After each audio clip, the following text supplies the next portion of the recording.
മനസ്സിലുള്ള കാര്യങ്ങൾ കൃത്യമായിട്ട് പറഞ്ഞ് ഫലിപ്പിക്കാൻ പലപ്പോഴും പലരും ബുദ്ധിമുട്ടാറുണ്ട്. അതുപോലെ തന്നെയാണ് മറ്റാൾക്കാരെ കാര്യങ്ങൾ പറഞ്ഞ് കൺവിൻസ് ചെയ്യാനുള്ള ബുദ്ധിമുട്ടുകൾ. കഴിഞ്ഞ 3 വർഷമായിട്ട് ഇന്ത്യൻ ഡെവലപ്മെൻറ്റ് പ്രോഗ്രാമിൽ വരുന്ന ആൾക്കാർ, സ്റ്റുഡൻസ് മുതൽ വർക്കിംഗ് പ്രൊഫഷണൽസൊക്കെ ഒരുപാട് പേര് വരാറുണ്ട്.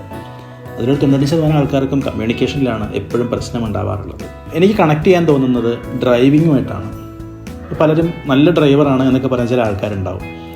അവരുടെ ഒരേ ഒരു കാര്യം എന്ന് പറഞ്ഞാൽ വളരെ പെട്ടെന്ന് സ്പീഡിൽ ലക്ഷ്യസ്ഥാനത്തേക്ക് എത്തിക്കുന്നു, വളരെ പെട്ടെന്ന് വണ്ടി ഓടിച്ച് പോകുന്നു, ചിലപ്പോൾ കാര്യമായിട്ട് അപകടങ്ങളൊന്നും ഉണ്ടാകാണ്ടൊക്കെ എത്തുന്നു എന്നുള്ള രീതിയിലൊക്കെ ആയിരിക്കും. പക്ഷേ ഒരു നല്ല ഡ്രൈവർ എന്ന് പറഞ്ഞു കഴിഞ്ഞാൽ മാറുന്ന സാഹചര്യങ്ങൾക്കനുസരിച്ച്, ഓരോ സിറ്റുവേഷൻസിന് അനുസരിച്ചുള്ള ഒരു ഡ്രൈവിംഗ് എബിലിറ്റി കാണിക്കുക. ഉദാഹരണം പറഞ്ഞാൽ നമ്മളൊരു ഹൈവേയിൽ ഓടിക്കുന്ന രീതിയിലല്ല നമ്മൾ ടൗണിൽ കൂടെ ഓടിക്കുക. അതുപോലെയല്ല ഒരു ഹിൽ സ്റ്റേഷനിലേക്ക് പോകുമ്പോൾ ഒരുപാട് ഹെയർ പിൻസ് ഒക്കെ ഉള്ള റോഡിൽ ഓടിക്കും. അതുപോലെ തന്നെ പല സമയത്തും നമ്മൾ മെച്യൂരിറ്റി കാണിക്കേണ്ട സാഹചര്യങ്ങളുണ്ടാവും. എന്ന് പറയുന്നത് പോലെ തന്നെ കമ്മ്യൂണിക്കേറ്റ് ചെയ്യുന്ന സമയത്തും ഇതേ കാര്യങ്ങളുണ്ട്.